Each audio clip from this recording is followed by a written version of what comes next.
बिस्मिल्लाहिर्रहमानिर्रहीम। रोज़ा अल्लाह की इबादत होने के साथ साथ सेहत के लिए भी बहुत फायदेमंद होता है। रोज़ा रखने से जिस्म की सफाई होती है और बड़ी से बड़ी बीमारी भी ठीक हो जाती है, जैसे कि कब्ज, डायबिटीज और जो वजन बढ़ने से परेशान है उन लोगों को वजन घटाने के लिए भी बहुत ही फायदेमंद होता है। लेकिन ये सारे फायदे तभी मुमकिन हैं जब आप रमजान के महीने में अपने खाने पीने का अच्छी तरह से ध्यान रखोगे।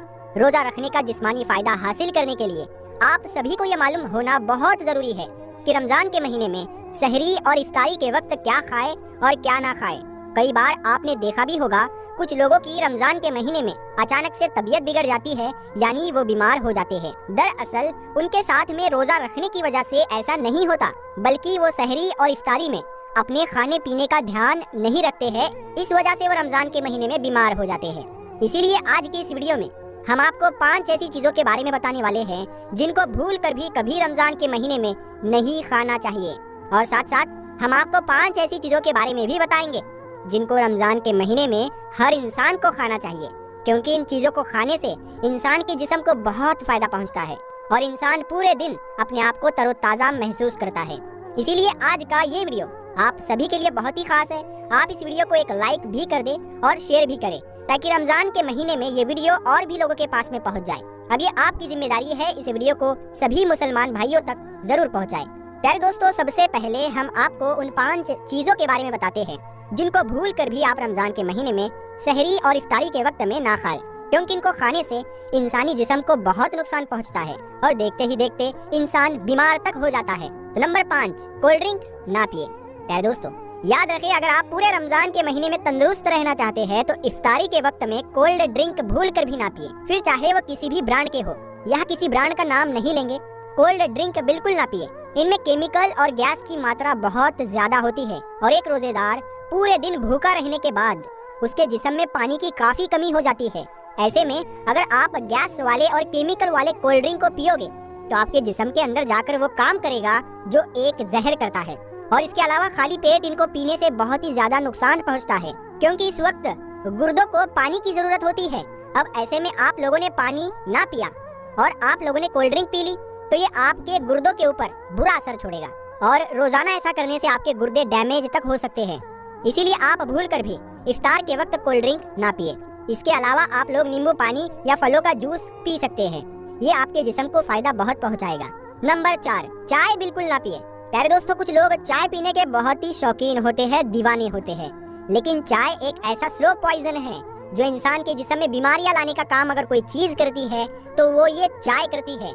अभी जैसा कि हमने आपको ऊपर बताया कि चीनी यानी कि जो शुगर होती है वो किस तरीके से केमिकल से भरी हुई होती है, और चाय बनाने में चीनी का इस्तेमाल भी होता है, और चाय की जो पत्तियां होती है उसके अंदर निकोटीन भी पाया जाता है जो सिगरेट और तंबाकू में पाया जाता है। चाय में कैफीन और टैनिन भी पाया जाता है।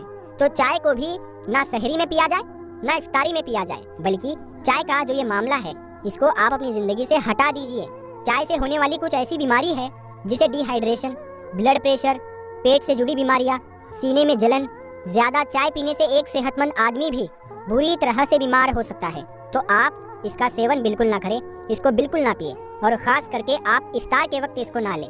नंबर 3, चीनी वाला शरबत ना पिए। दोस्तों, बहुत सारे लोग रमजान के महीने में इफ्तारी के वक्त में ये भी गलती करते हैं कि जैसे ही रोजा इफ्तार हुआ वैसे ही वो चीनी मिला हुआ ठंडा शरबत पीना शुरू कर देते हैं और लगातार 3 या 4 गिलास चीनी वाला शरबत पी लेते हैं, जिसमें कुछ कलरफुल केमिकल भी डाल दिया जाता है, और लगातार 3 या 4 गिलास चीनी वाला शरबत पी लेते हैं, मगर फिर भी उनकी प्यास नहीं बुझती है। इसकी वजह यह है कि दिन भर खाली पेट होने की वजह से अगर कोई आदमी चीनी मिलाया हुआ मीठा पानी पीता है तो ये उसके जिस्म में पानी की कमी को पूरा होने नहीं देता है और उससे हमारी प्यास और ज्यादा बढ़ जाती है। ऐसे में आप फिर चाहे कितना भी पानी पी लो, लेकिन आपके जिस्म में पानी की कमी पूरी नहीं होगी, जो आपके जिस्म के लिए बहुत ही ज्यादा हार्मफुल चीज होगी, यानी नुकसानदायक चीज होगी। क्योंकि इफ्तार के वक्त जो हमें नेचुरल तरीके से जो फल और फ्रूट के अंदर जो चीनी होती है यानी जो शुगर होती है वो हमें फ्रूट खाने से मिल जाती है, हमारा जिस्म उसे ले लेता है। अगर आप ऊपर से चीनी की कोई भी चीज खाते हैं या पीते हैं तो ये आपके लिए आपके जिस्म में शुगर के लेवल को बढ़ा सकता है, क्योंकि चीनी बनाने के लिए बहुत सारा केमिकल लगता है और चीनी कोई नेचुरल चीज नहीं है, इसीलिए चीनी को व्हाइट पॉइजन कहा जाता है। याद रखें, जब चीनी तैयार होती है तो इसका रंग बिल्कुल गहरा काला होता है, और जब इसको तैयार किया जाता है तो इसमें सफेद रंग का एक केमिकल मिलाया जाता है जो इतना पावरफुल होता है कि इसके काले रंग को सफेद रंग में बदल देता है। इसी वजह से रोज रोज चीनी खाने से या पीने से हमारे जिस्म को बहुत ही ज्यादा नुकसान पहुंचता है। इसीलिए बेहतर है कि आप इफ्तारी के वक्त में चीनी वाला शरबत ना पिए और चीनी वाली चाय भी ना पिए। इसकी जगह पर आप हमारे प्यारे नबी सल्लल्लाहु ताला अलैहि वसल्लम की सुन्नत पर अमल करते हुए खजूर के साथ इफ्तार करें और 1-2 गिलास सादा पानी पी लें। नंबर 2, तला हुआ और भुना हुआ ना खाएं। प्यारे दोस्तों, कुछ लोगों की शिकायतें रहती है कि रोजे की हालत में अपने आप को वो तरोताज़ा महसूस नहीं करते हैं और दिन में उनको प्यास भी बहुत ही ज्यादा महसूस होती है। ऐसे लोगों को चाहिए कि वो सहरी के वक्त ज्यादा तला हुआ और भुना हुआ और ज्यादा मसालेदार खाना बिल्कुल भी ना खाए। जैसे कि सहरी के वक्त में समोसे, पिज्जा या फिर बर्गर वगैरह बिल्कुल भी ना खाएं। और इसके साथ ही सहरी के वक्त में मीठा खाना भी ना खाएं, क्योंकि मीठा खाना खाने से इंसान को प्यास बहुत ज्यादा लगती है और फिर जिस्म को बार बार पानी की जरूरत महसूस होती है। इसके बजाय आप सहरी के वक्त में प्रोटीन, फाइबर और कार्बोहाइड्रेट से भरपूर डाइट लें, जैसे कि दूध, दही और ताज़ा फलों का ज्यादा इस्तेमाल करें, क्योंकि इन चीज़ों को हजम होने के लिए पानी की जरूरत नहीं होती है। इस वजह से इंसान को बार बार प्यास महसूस नहीं होती है। इसके अलावा आप रमजान के महीने में इस बात का भी ख्याल रखें कि आप इफ्तारी के वक्त में भी अपने आप को तले हुए समोसे और पकोड़े से बचाएं, क्योंकि दिन भर भूखा रहने के बाद में अगर समोसे और पकोड़े इंसान खा लेता है तो उसकी सेहत को नुकसान पहुंचता है। और रोज रोज इनको खाने से बचे। कभी कभार चल जाएगा, लेकिन रोज रोज इनको खाने से बचे। इनके खाने की आदत बनाने से इंसान बहुत ज्यादा बीमार भी हो सकता है। इसीलिए आप सहरी हो या इफ्तारी हो, तली हुई ज्यादा चीजें जैसे समोसे, पकोड़े, मसालेदार चीजें ये बिल्कुल ना खाएं। और जो भी खाना हो वो अपने घर से बनाकर खाएं, अपने घर में बनाकर खाएं। बाहरी चीजें बिल्कुल भी ना लाएं, क्योंकि पता नहीं वो कौन सा तेल इस्तेमाल करते हैं। नंबर 1, सफेद चावल ना खाएं।